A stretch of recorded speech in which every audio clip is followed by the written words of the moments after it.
Hi, everyone. Welcome to the Evolution Show. I believe this is episode 9.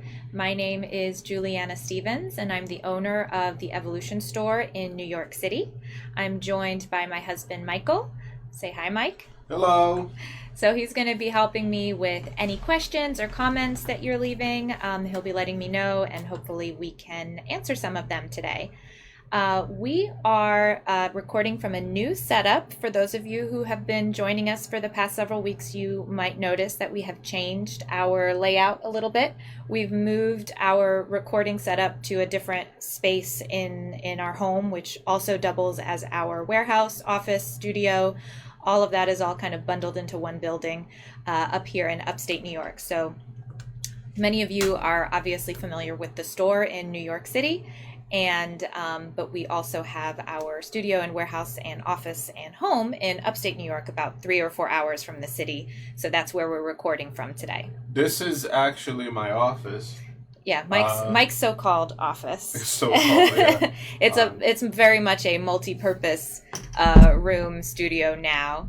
It kind of doubles as his office, his piano room, a stock room, where we keep our personal files. So now we're just making it double also as our recording studio. So we're used to living in very small apartments in New York City. We moved up here about 4 years ago, but before that we've always lived in very small, apartments in New York City, studios, 300 square feet. So we definitely know how to make a room serve multiple purposes. So here we are today. And excuse the shelf behind Julie, as this is my office, and I got like ongoing projects and other things that I keep it in there. Yeah, Mike has a lot of collections and projects and memorabilia and samples and stuff like that. So maybe over the next several weeks we'll be populating this with a few more interesting things to look at. But in the meantime, I wanted to catch you all up on a little bit of what's been going on this week. We have been getting a tremendous number of phone calls this week. Mike, how many would you say that we have gotten? The phone has been ringing off the hook. As far as phone calls, I think it's been like, I don't know, 10. Yeah, I would say it's in the dozens of phone calls, dozens of emails, a lot of people reaching out to us.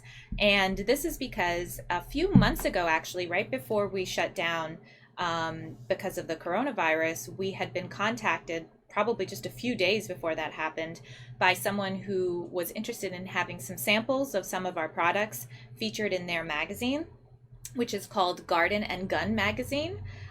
Which I had never heard of before. Apparently it's very popular in the South, and the piece just ran this week, and we have been getting so many phone calls about a relatively little, relatively small item in our collection, which is the seashell coin purses. How many different styles of seashell coin purses are there? It's a handful, right? I don't know exactly. I think it's something like 9. Where in the South is it? I thought there was a lady that called just today. Just a few minutes before we started recording today, we got a call from someone who she lives in Massachusetts now, but I think she said that the magazine was founded in South Carolina, and I think it's popular throughout the South. And so we have these little seashell coin purses. I think we featured them on Instagram a few weeks ago. Maybe we'll bring them out next week to show people. And they're just what they sound like. They're little tiny, coin purses of 2 little seashells fixed together with some wire and brass. And they've kind of flown under the radar for us for many years. It's been a product that we've carried for a while. And, it's cute. We sell a few here and there, but this has been a total explosion. So people have really been responding to this. And what's been great is that we've been getting to know new customers. So as I said, our store is in New York City, and the vast majority of our customers know us from having physically been in the store and visited in the store. So a lot of our customers are from the New York area. But this has really allowed us to connect with people from all different parts of the country. Like I said, it's a very popular magazine in the South. And it's been great talking to new potential customers who are just discovering us for the first time. And they've been very lovely. One woman was surprised that one woman that I spoke to was surprised that I was a New Yorker because she said I, quote, sounded so normal. So that's interesting to note that that's how some people in the South maybe perceive Northerners. But it's been really fun talking to new people and getting to really expand our reach. So I wanted to mention that not only because it's been sort of interesting and exciting that that's been happening this week for us, but also because it has brought up a very good point, which is that if you are interested in, because we pretty much almost immediately sold out of the seashell coin purses, but what we have been doing is we have been taking requests for people to be put on a waiting list to get them when we get them back in stock, hopefully within the next week or two. And so I wanted to mention that because we do get calls. We have a lot of different items on the website, in the store. Sometimes our ability to keep everything in stock all of the time isn't perfect. And so we wanted to mention to people that if you see something on the website that is listed as out of stock, please don't hesitate to reach out to us. We may be getting it back in stock soon, and we would be more than happy to either take a pre-order or put your name down on a list and let you know as soon as it's available again. Or if that particular item may not be available, if it's a one-of-a-kind item, we may have a substitution that's similar. So I just wanted to put that out there to people as a general, because so many people have been calling and emailing about these seashell coin purses that almost immediately went out of stock, that I wanted to mention to anybody who's watching that if there's something that you're interested in on our website that you don't see as being currently available, don't hesitate to call or email, and we would be happy to put you down on a waiting list or place a special order for you or suggest something similar. So just wanted to put that out there. And then if there's anybody watching who is interested in featuring our products in their publication, please email us at press@theevolutionstore.com or give us a call at 212-343-1114 extension 307. And we would be more than happy to send you samples. We also have high-res pictures of a lot of things. So if anybody out there is watching and wants to feature something from us in your magazine or newspaper or blog or something like that, definitely give us a call and we would be happy to make arrangements to get them to you. We've been changing a lot of stuff, so I think the extension is going to be 301. Oh, okay. Right. Okay, yeah, so 212-343-1114 extension 301. That will get you to someone, at least in customer service, who will pick up the phone. So that's the best way to reach somebody. Or, like I said, email us at press, P-R-E-S-S, @theevolutionstore.com. So, without further ado, I wanted to talk a little bit about a couple of new products that we've added to our website. So again, this may be something that this is actually something that's been coming up a lot since we've started to do these videos, is that we have almost, for the past several weeks at least, we've pretty much sold out of a lot of the things that we've featured. Isn't that right? Yeah. For a number of items that we've sold out pretty quickly. So again, if you see something and you don't get to place an order right away, don't hesitate to reach out to us, because we could definitely get more in later and let you know. So just putting that out there. As a reminder, for all the products that we're featuring today, we're going to be offering free shipping in the US using USPS post office mail. So that should be set up automatically on the website. So if you purchase one of the items that I'll be talking to you about today, your free shipping should be applied at checkout. So definitely check those items out. And so the theme this week is teeth. My son, who is 7, just lost his first tooth I think as we were entering quarantine. So that was kind of interesting. We had a customer call us just last week because her child just lost their first tooth, and she wanted to do something extra special from the tooth fairy. And so she wanted a fossil dinosaur tooth to put under her child's pillow. And so we were able to get that out right away because, the tooth fairy obviously has to respond quickly to teeth left under pillows. So that kind of got me thinking. And my son, like I said, lost his first tooth. And actually, to tie it all back together, I plan on keeping all of his baby teeth in a seashell coin purse. So that is another thing to tie it all back together. But anyway, so without further ado, I want to talk about a couple of tooth products that we have. So the first one is a fossil horse tooth, which you wouldn't necessarily know from looking at it right away. It's very black and shiny and kind of oddly shaped. I'll try and show you some different angles of it. It is very cool looking. And so you can see this is not clear to me. I think this is the part that would be biting down. Yeah. Yeah, this is the part that would be biting down. And this is the part, if you can see, there are little holes inside that show, I guess, the roots where the nerves would have gone into. So anyway, so those are very cool.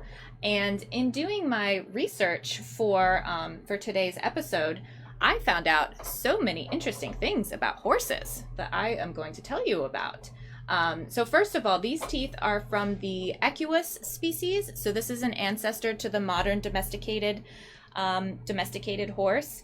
The scientific name of modern domesticated horses is Equus ferus caballus. And so this is an ancestor of that. I don't have the exact species, but I know it was in the Equus genus. What does it mean? Equus? Well, Ferus, the whole caballus? name, yeah, caballus. Well, I think like caballo, right? Doesn't that mean like horse in Spanish or Latin, right? Okay, yeah, Yeah. it does, yeah. So I think that's So I what the guess root it's of from it the is. Latin. And ferus, I think means wild, right? So the originally like horses were wild, obviously, and then they were domesticated. So the caballus, the subspecies, refers to domesticated horses. Okay. So yeah, and so horses evolved at the same time as woolly mammoths and cave bears and other really large mammals during the Pleistocene epoch. So that started about 2.6 million years ago and ended about 12,000 years ago. So you can see that's a pretty long range of time that horses like this would have been around. And that coincided with one of the last major ice ages. So when you think about woolly mammoths and stuff like that, you think about Ice Age. These animals, these horses, these ancient prehistoric horses would have been around, would have been contemporaries to those. And so what that means also is that they were also contemporary to Neanderthals, Homo erectus, Homo sapiens, sort of the last stages of the evolution of man also coincided with the evolution of horses. Which is interesting, of course, because, humans and horses obviously have a really important relationship, ecologically, economically. That has been something that the relationship between man and horse has been something that has evolved over thousands and millions of years. So I thought that was interesting that those things kind of coincided and overlapped. And another interesting fact that I found out was that the science around the evolution of horses has changed quite a bit over time. So we know, based on the fossil record, that horses existed in North America during this Pleistocene epoch, right? During this 2 million to about 12,000 years ago, we know that there were horses in North America. Then it was believed, but when the colonizers came, the settlers came, during the 15th century and such, when they came from Europe, they didn't believe that there were any horses in North America. So a lot of the horses that were in North America were actually introduced by Spanish colonizers and settlers and stuff like that. So they were brought over from Europe. So what happened to the horses? We know that they were there during the Ice Age, but they didn't appear to be there during the discovery, quote unquote, of the New World. So what happened? So the Spanish settlers thought that they were introducing horses to North America, and because, as I said, there's been this really strong relationship between man and horse, and societal and cultural development, it kind of became a symbol of civilization, that the Spanish settlers thought that this was, one of the, further evidence that they were more civilized than the native peoples, because they had horses, and horses were symbols of industry and progress and civilization. So it became this really interesting sort of cultural symbol. And so, so they thought basically that, so later on when the fossil records were discovered, it was originally thought that, okay, so horses existed in North America. For some reason, they went extinct at the end of the Ice Age 12,000 years ago. They think that maybe they migrated over the Bering Strait into Europe and Asia, but that there were no more horses in North America, and that they were then reintroduced by the Spanish settlers and stuff. But after doing some additional research, it has become more and more clear over time that Native Americans have had cultural and historical and artistic evidence of having coexisted with horses during that period between 12,000 years ago and when the Spanish settlers came over. So there's actually more evidence now that horses were not completely extinct in North America during that time, but that this was something that the Spanish sort of believed that they were reintroducing. Maybe there weren't, maybe in that particular area where they first landed or something like that, but this is just sort of evidence of Western sort of ethnocentrism. And it was just a very interesting sort of fact about horses that I learned when I was doing my research today. Are these teeth then from modern horses, or No. from the horses that were in North America before its European discovery? Yeah, so these teeth are fossilized to the point of being in the Pleistocene epoch, so before that 12,000 year mark, before the end of the Ice Age. So when it was believed that horses went extinct in North America, we know now that that was most likely not the case, but the conventional wisdom for a long time was that horses had gone extinct in North America, and that these teeth were from an extinct ancestor of horses before they migrated to Asia and Europe over the Bering Strait, before that got cut off and flooded. So there is, I believe, more evidence of horses now between that 12,000 year ago and the 15th century. But these particular specimens, these fossils, come from that Ice Age, so from that older time. So this was kind of reinforcing the belief that horses went extinct. But now we know that this is just one piece of a chain. So that was interesting. So that's fossil horse teeth. And as you can see, obviously we all know that the teeth, the shape of teeth has to do with the type of food that the animal eats. And so these are obviously flat, which is good for, crushing foliage and stuff like that. And they've been able to tell a lot about the development and the evolution of animals through their teeth. And so these teeth would have been adapted to eating sort of the rougher foliage and stuff that was available back during the Pleistocene. Modern horse teeth today looks a little different because their diet is a little different. And so that's interesting about fossil horse teeth. And so now moving on to a different type of tooth. So we have, moving on now to a carnivore. So as you can see with these teeth, the shape is very different, obviously, right? So we have a pointy tooth. And so these are fossil mosasaur teeth. And so mosasaurs are, the Mosasauridae family is a family of large marine reptiles. So think giant lizards that lived in the sea. It's believed that maybe, anatomically they looked maybe like monitor lizards, but on a much, much larger scale. They were, 50 feet long. From nose to tail. So these were very, very large animals. There were different species that were smaller and larger, but they could get quite large. So, and they were considered the super predators of their time.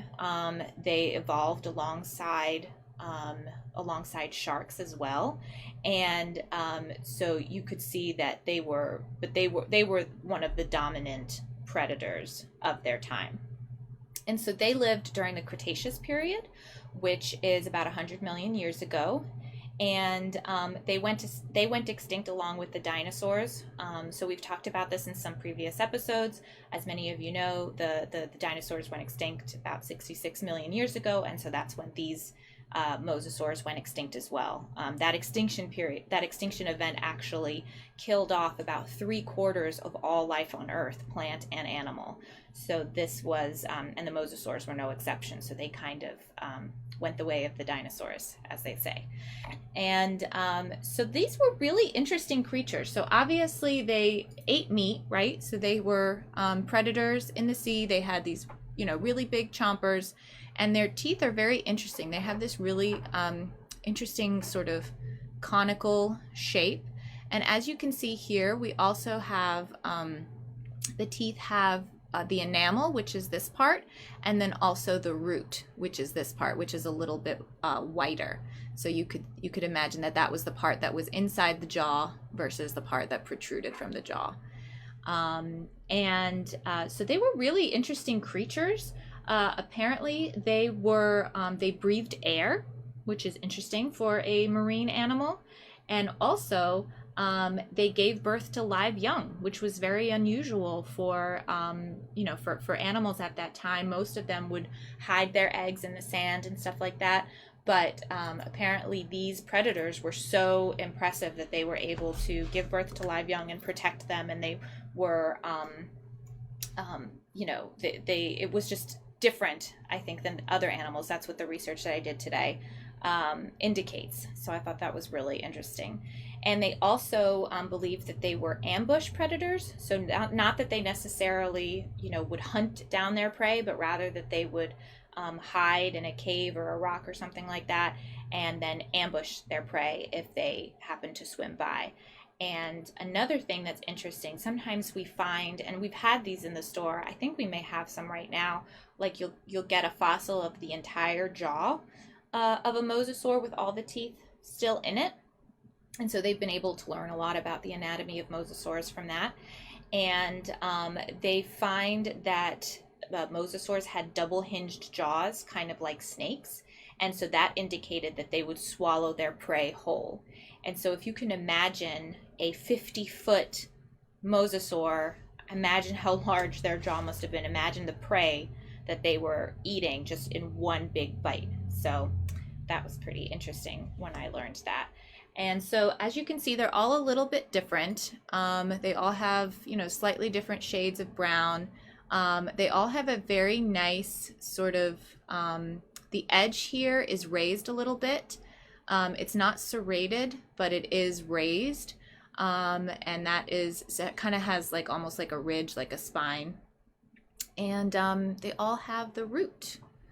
So that is pretty cool. So these are new additions to our website. We have had some smaller mosasaur teeth on the website in the past, but these are some really large A quality ones. Yeah, that's what I was going to mention. We have two types in our website currently. We have some in a vial, which we added a while ago. Not that long, maybe a few months ago. But these are A quality specimens versus the other ones. They're still very nice, but not quite as complete and repair free as these. Yeah, so these are really nice specimens. So I would definitely suggest that you check them out. And so to finish up today, I'm going to show you a different type of carnivore tooth. So this is a different type of dinosaur tooth.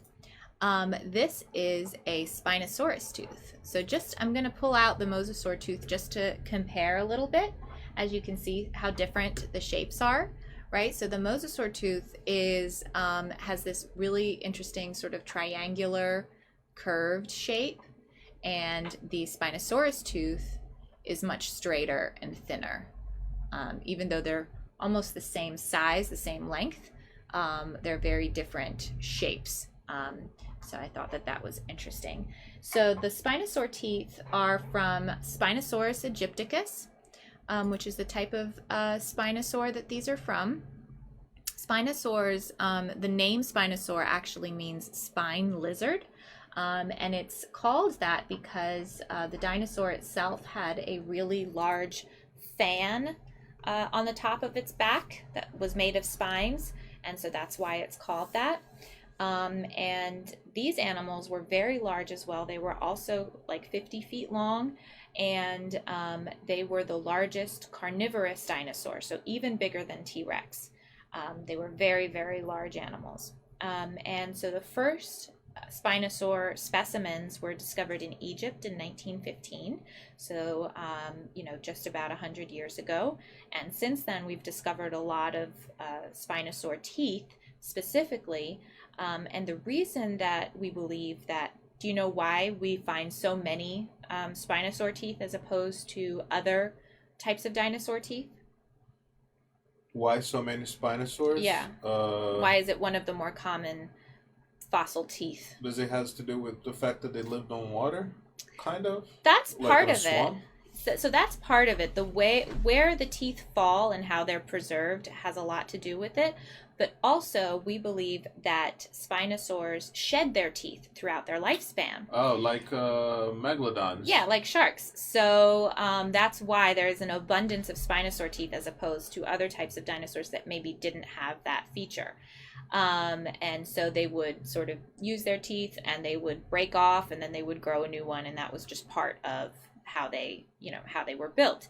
And the thing about water is true too, because water is usually the best way for a fossil to be preserved. If it's exposed to the elements, if it's just on the surface of the earth, it'll just get sort of it'll deteriorate over time. It'll get eroded by the sun and wind and sand and stuff like that.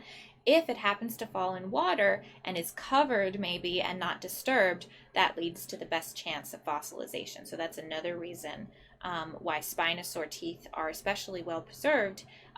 One theory is that they were, it's kind of debated. We do know that they were the largest carnivorous dinosaur, but the fierceness of Spinosaurs is debated. People are not quite sure whether they were fearsome predators, super predators that would just eat, anything that crossed their path, or the other prevailing theory is that they were fishermen, basically. They were fishing dinosaurs. They would stay on the side, in shallow water. They would just wait for fish to pass by and just eat them. So they weren't particularly threatening to other land creatures. They weren't particularly adept hunters. They were more fishers. So that's the interesting debate. But yeah, that would explain why. That would be another reason to believe that Spinosaurs were sort of aquatic in their hunting and their eating, because we have so many really well preserved teeth. So that's another point sort of in that column. And so these Spinosaur teeth are what we consider A-quality Spinosaur teeth. They're really, these are not? No. Oh, okay. So these are yes, so sorry. So these have a little bit of damage at the tip. But they are really beautiful. They have, it's sort of the classic Spinosaur tooth shape. They have,